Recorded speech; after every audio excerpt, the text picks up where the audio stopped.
भगवद गीता अध्याय 2 भाग 3। कर्मजं बुद्धियुक्ता हि फलं त्यक्त्वा मनीषिणः जन्मबन्ध विनिर्मुक्ता पदं गच्छन्त्यनामयम्। इस तरह भगवान कहते हैं, इस तरह भगवत भक्ति में लगे रहकर बड़े बड़े ऋषि मुनि अथवा भक्तगण अपने आप को संसार में कर्म के फलों से मुक्त कर लेते। इस प्रकार वे जन्म मृत्यु के चक्र से छूट जाते हैं और भगवान के पास जाकर उस अवस्था को प्राप्त करते हैं जो समस्त दुखों से परे है। यदा ते मोहकलिलं बुद्धिर्व्यतीतयति सा गन्धासि निर्वेदं श्रोतव्यस्य तस्य जय। तुम्हारी बुद्धि मोह रूपी सघन मन को पार कर जाएगी तो तुम सुने हुए तथा सुनने योग्य सबके प्रति अनन्य मनस्क हो जाओगे। श्रुति प्रतिपन्ना ते यदा सा निश्चला समाधावचला बुद्धि तदा योगम अवाप्यसे। जब तुम्हारा मन वेदों के अलंकारमय भाषा से विचलित न हो और जब वह आत्म साक्षात्कार की समाधि में स्थिर हो जाए तब तुम्हें दिव्य चेतना प्राप्त हो जाएगी। अर्जुनोवाच स्थितप्रज्ञस्य का भाषा समाधिस्तस्य केशव सदधि किमासीत् किं प्रभासेत किमासीत् प्रचेत किम्।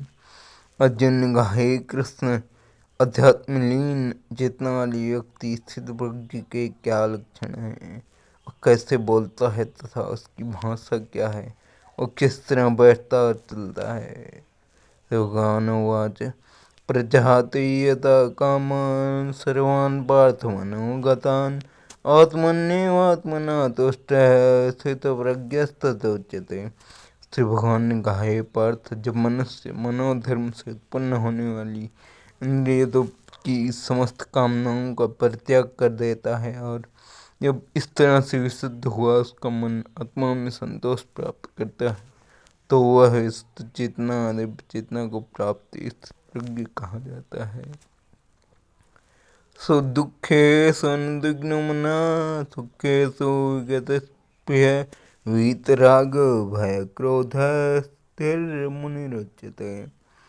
जो त्रेतापु के होने पर भी मन में विचलित नहीं होता तो सुख में प्रसन्न नहीं होता और जो आसक्ति भय तथा क्रोध से मुक्त है वह स्थिर मन वाला मुनि कहलाता है।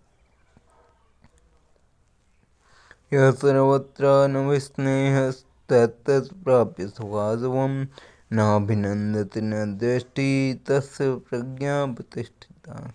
इस भौतिक जगत में जो व्यक्ति न तो सुख की प्राप्ति से हर्षित होता है और न सुख के प्राप्त होने पर उससे घृणा करता है, वह पूर्ण ज्ञान में स्थित होता है।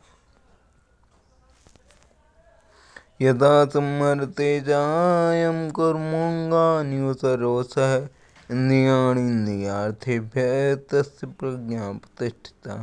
जिस प्रकार कच्छ को अपने अंगों को संकुचित करके खोल के भीतर कर लेता है, उसी तरह जो मनुष्य अपनी इंद्रियों को इंद्रिय विषयों से खींच लेता है वह पूर्ण चेतना में दृढ़तापूर्वक स्थिर होता है। यस्या विनिवर्तन्ते निराहारस्य देहिनः रसोर्जं रसोऽप्यस्य परं दृष्ट्वा निवर्तते। देहधारी जीव इंद्रिय भोग से भले ही निवृत्त हो जाए पर उसमें इंद्रिय भोग की इच्छा बनी रहती है, लेकिन उत्तम रस के अनुभव होने से ऐसे कार्यों को बंद करने पर वह भक्ति में स्थिर हो जाता है। यतो यपि कान्तेय पुरुषस्य विपश्चितः इंद्रियाणि प्रमाथीनि हरन्ति प्रसवं मनः। हे अर्जुन, इंद्रियां इतनी प्रबल तथा वेगवान हैं कि वे उस विवेकी पुरुष के मन को भी बलपूर्वक हर लेती हैं जो उन्हें वश में करने का प्रयत्न करता है। तानि सर्वाणि संयम्य युक्त आसीत् मत्परः उत ही यस्य इंद्रियाणि तस्य प्रज्ञा प्रतिष्ठिता। इंद्रियों को पूर्णतया वश में रखते हुए इंद्रिय संयमन करता है और अपनी चेतना को मुझ में स्थिर कर देता है, वह मनुष्य स्थिर बुद्धि कहलाता है। अध्यायतो विषयान् पुंसः संगस्तेषु उपजायते, संगात् संजायते कामः, कामात् क्रोधो विजायते।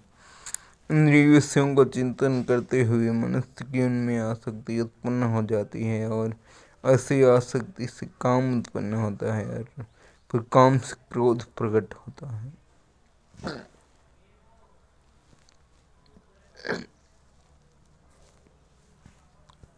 क्रोधात् भवति सम्मोहः, सम्मोहः स्मृतिविभ्रमः, स्मृतिविभ्रंशात् बुद्धिनाशो, बुद्धिनाशात् प्रणश्यति। क्रोध से पूर्ण मोह उत्पन्न होता है, और मोह से स्मरण शक्ति का विभ्रम हो जाता है। जब स्मरण शक्ति भ्रमित हो जाती है तो बुद्धि नष्ट हो जाती है, और बुद्धि नष्ट होने पर मनुष्य पुनः भवकूप में पुनः गिर जाता है। राग द्वेष विमुक्तस्तु विषयानिन्द्रियैश्चरन् आत्मास्य विधेयात्मा प्रसादम अधिगच्छति। किंतु समस्त राग तथा द्वेष से मुक्त एवं इंद्रियों को संयम द्वारा वश में करने में समर्थ व्यक्ति भगवान की पूर्ण कृपा प्राप्त कर सकता है। प्रसादे सर्वदुःखानां हानिरस्योपजायते, प्रसन्नचेतसो यासो बुद्धि पर्यवतिष्ठते। इस प्रकार से कृष्ण भावनामृत में तुष्ट व्यक्ति के लिए संसार के तीनों ताप नष्ट हो जाते हैं, और ऐसे ही तुष्ट चेतना होने पर उसकी बुद्धि शीघ्र ही स्थिर हो जाती है। नास्ति बुद्धिरयुक्तस्य न चायुक्तस्य भावना, न च भावयतः शांतिर अशांतस्य कुतः सुखम्। जो कृष्ण भावनामृत में परमेश्वर से संबंधित नहीं है, उसकी न तो बुद्धि दिव्य होती है और न ही मन स्थिर होता है। इसके बिना शांति की कोई संभावना नहीं है। शांति के बिना सुख हो भी कैसे सकता है। इंद्रियाणां हि जरतां यन्मनोनुबधीयते, तस्य हरति प्रज्ञा वायुर्नावमिवाम्भसि। इस प्रकार पानी में तैरती नाव को प्रचंड वायु दूर बहा ले जाते हैं, उसी प्रकार विचरणशील इंद्रियों में से कोई एक जिस पर मन निरंतर लगा रहता है, मनुष्य की बुद्धि को लेती है।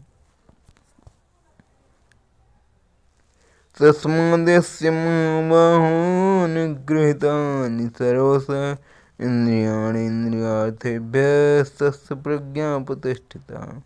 अतः हे महाबाहो, जिस पुरुष की इंद्रियां अपने अपने विषयों से सब प्रकार से विरत होकर उसके वश में है, उसी की बुद्धि निसंदेह स्थिर है।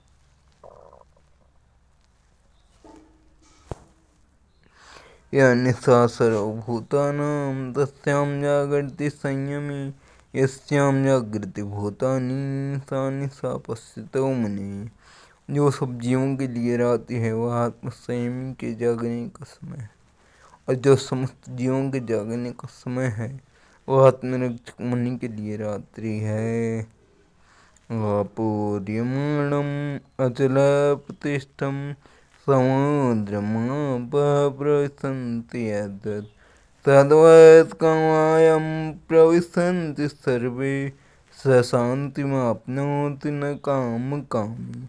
जो पुरुष समुद्र में निरंतर प्रवेश करती रहने वाली नदियों के समान इच्छाओं के निरंतर प्रवाह से विचलित नहीं होता, और जो सदैव स्थिर रहता है वही शांति प्राप्त कर सकता है, और नहीं जो ऐसी इच्छाओं को तुष्ट करने की चेष्टा करता।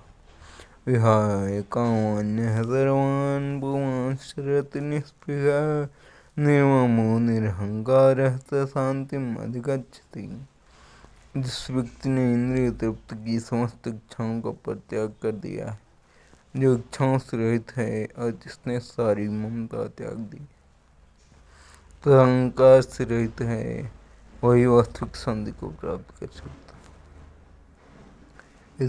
ब्राह्मे स्थितिः पार्थ नैनां प्राप्य मोहयति, तस्यामन्धकालेऽपि ब्रह्मनिर्वाणम् ऋचते। यह आध्यात्मिक तथा ईश्वरीय जीवन का पथ है। जिसे प्राप्त करके मनुष्य मोहित नहीं होता। देखो, जीवन के अंतिम समय में भी इस तरह स्थित हो, वो भगवत धाम में प्रवेश कर सकता है।